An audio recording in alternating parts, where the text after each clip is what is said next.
Hi పిల్లలు, నేను మీ కథలు చదివే బామ్మని వచ్చాను. ఇప్పుడు మనము ఆంధ్రభూమి కథ కనకారావు కంగారు అనే కథను విందాము. రచన దూసి గురునాథరావు.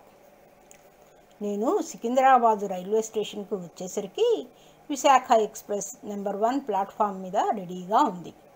రిజర్వేషన్ బోగీలో నా బెర్త్ చూసుకొని అందులో సామాన్లు సర్ది కూర్చున్నాను. కొంతసేపటికి రైలు కదిలింది. వనజతో నా పెళ్లి నిశ్చయమైంది. మరో వారం రోజులలో పెళ్ళి. మా ఊరు శ్రీకాకుళం. ఉద్యోగరీత్యా హైదరాబాదులో ఉంటున్నాను. నేను ఈ రైలులో శ్రీకాకుళం చేరాక పెళ్లి తంతు ప్రారంభం అవుతుంది. అసలు వనజతో నా పెళ్లి నిశ్చయం అవడానికి ముఖ్య కారకుడు కనకారావు. కనకారావు మా పిన్ని కొడుకు. వాళ్ళది శ్రీకాకుళమే. కనకారావుకి నా వయసే ఉంటుంది. బిఏ చదివాడు. మనిషి మంచివాడే కానీ కంగారు ఎక్కువ. ప్రతి విషయంలో కంగారు పడిపోతూ ఉంటాడు. దీనికి తోడు పరాకు కూడా ఎక్కువ. పరాకులో పడి అసలు విషయం గుర్తుకు రాగానే తెగ కంగారు పడిపోతాడు. అందుకే మా ఊర్లో వాడిని కంగారు కనకారావు అని అంటుంటారు. అసలు వాడు ఈ లోకంలోకి రావడమే కంగారుగా వచ్చాడట. మా పిన్ని 8వ నెలలోనే వాడిని కనేసిందట. అయితే 9 నెలలు నిండాకే వాడు పుట్టాడని, నెలలు లెక్క పెట్టడం తప్పై ఉంటుందని డాక్టర్లు అన్నారట. కానీ పెద్దవాళ్లకు ఎవరికైనా వాడి మీద కోపం వచ్చిందంటే నెల తక్కువ వెధవా అని ముద్దుగా తిడతారు. కమలాకర్రావు నేను ఒకే స్కూలు ఒకే క్లాసులో చదివాం. నేను 12వ క్లాస్ అయ్యాక ఇంజనీరింగ్ చదవడానికి విశాఖపట్నం వెళ్ళిపోయాను. కనకారావు నాన్న మాత్రం వాడికి తన వ్యాపారంలో శిక్షణ ఇవ్వడానికి తనతోనే శ్రీకాకుళంలోనే ఉండి అక్కడే బిఏ చదవమని చెప్పడంతో కనకారావు శ్రీకాకుళంలోనే డిగ్రీ చదివి వ్యాపారం కోసం స్థిరపడ్డాడు. కనకారావు కంగారులో చేసే పనులను మేము కథలుగా చెప్పుకొని నవ్వుకునేవాళ్ళం. మేము స్కూల్లో చదువుతున్నప్పుడు ఒకరోజు కిరాణా సామాన్లు కొని తెమ్మని మా పిన్ని సామాన్ల లిస్టు కనకారావు చేతిలో పెట్టి పంపింది. మనవాడు ఆ దుకాణం చేరేసరికి అదే టైంలో అక్కడ ఒకడు కోతిని ఆడిస్తుంటే వీడు చూస్తూ ఆనందించసాగాడు. కోతిని ఆడించడం అవగానే వాడికి కిరాణా సామాన్ల సంగతి గుర్తుకు వచ్చింది. గబగబా చీటీ తీసి దుకాణంలో ఇచ్చాడు. దుకాణంలో ఉన్న శెట్టి చీటీ ప్రకారం సామాన్లు కట్టి పద్దు రాశాడు. కనకారావు ఆ సామాన్లు ఇంటికి తెచ్చి వాళ్ళ అమ్మకు ఇచ్చాడు. ఆమె అవి చూస్తూనే ఇన్ని సామాన్లేమిట్రా అంటూ, కందిపప్పు మొన్ననే తెచ్చావు కదరా, ఈ మినప్పప్పు పెసరపప్పు నేను రాయలేదు అంటూ చీటీ వైపు చూసింది. ఒరేయ్, కంగారులో నువ్వు ఇవాళ చీటీ బదులు మొన్నటి చీటీ ఇచ్చేసావా ఏంటి అని అడిగింది. పొరపాటు అయిపోయిందమ్మా అంటూ సామాన్లు మార్చి తేవడానికి దుకాణం వైపు ఈసోమంటూ వెళ్ళాడు కనకారావు. కనకారావు కంగారులో చేసే పనులు అన్నీ ఇన్ని కావు. గుడి దగ్గర చెప్పులు మర్చిపోయి కంగారుగా ఇంటికి వచ్చేవాడు. ఒక బస్సుకు బదులు ఇంకో బస్సు ఎక్కేసేవాడు.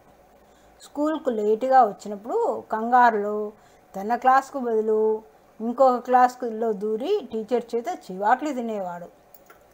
కనకారావు కంగారుకు పరాకాష్ఠగా అతని పెళ్లి గురించి చెప్పుకుంటారు అంతా. అతని పెళ్ళి మా చుట్టాలమ్మాయితోనే కుదిరింది. కుదిరిన దగ్గర నుంచి అన్ని విషయాలలోనూ తెగర కంగారు పడిపోతూ పనివాళ్ళను కూడా కంగారు పెట్టేవాడు. మా పిన్ని వాడికి సర్ది చెప్పింది. ఒరేయ్, నీ కంగారు కాదు కానీ మమ్మల్ని చంపుతున్నావు. నీ విషయం తెలిసి పెళ్ళివారు పెళ్ళి క్యాన్సిల్ అన్నారంటే ఈ జన్మలో నీకు పెళ్ళి కాదు, జాగ్రత్త అంటూ వార్నింగ్ ఇచ్చింది. ఆ దెబ్బకు కొంచెం భయపడ్డాడు. కానీ పుట్టుకతో వచ్చిన అలవాటు కొసవరకు కనకారావుతోనే ఉంటుంది. పెళ్లి పీటల మీద తన పక్కనే కూర్చున్న పెళ్లి కూతుర్ని చూసి చాలా మురిసిపోయాడు కనకారావు. ఎప్పటికి పెళ్లి తంతు ముగుస్తుందా, ఎంత వేగంగా ఆమెను ఎత్తుకుపోదామా అని మనసులో తెగ కంగారు పడిపోతున్నాడు. రాత్రి 8 గంటలకు ముహూర్తం.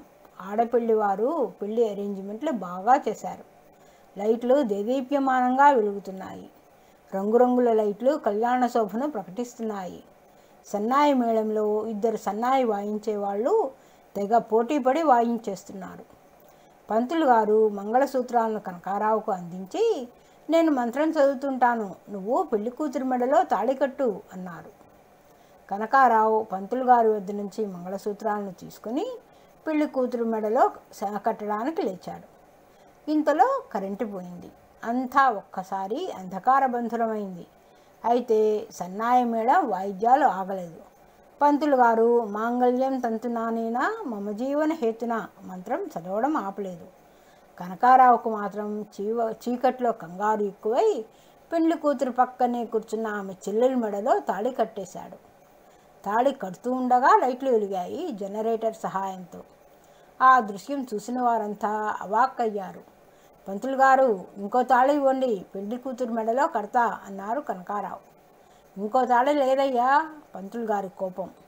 నా మెడలో తాళి కట్టాడు గనక అతడే నా భర్త అన్నది జలజ, పెళ్లి కూతురు వనజకు చెల్లెలు జలజ. అదెలా అవుతుంది, నేను ఒప్పుకోను అన్నాడు కనకారావు. ఒప్పుకొని తీరాలి అంది జలజ. ఆరాటం పెళ్లి కొడుకు కంగారులో అత్తగారి మెడలో తాళి కట్టేశాట. ఇక్కడ అలాగే ఉంది, ఓ పెళ్లి పెద్ద ఉవ్వాచ. అయ్యా, పెళ్లి జరిగిపోయింది, నా సంభావన ఇస్తే నేను వెళ్ళి వస్తా, పంతులు గారి తొందర. ఆఖరుకు పెళ్లి కూతురు వనజ తండ్రి కనకారావును, అతని తండ్రిని ప్రాధేయపడ్డాడు. మా జలజ కూడా కనకారావుకు ఈడు జోడే. జలజ కూడా అన్ని పనులు, ఇంటి పనులు, వంట పనులు చాలా చక్కగా చేస్తుంది.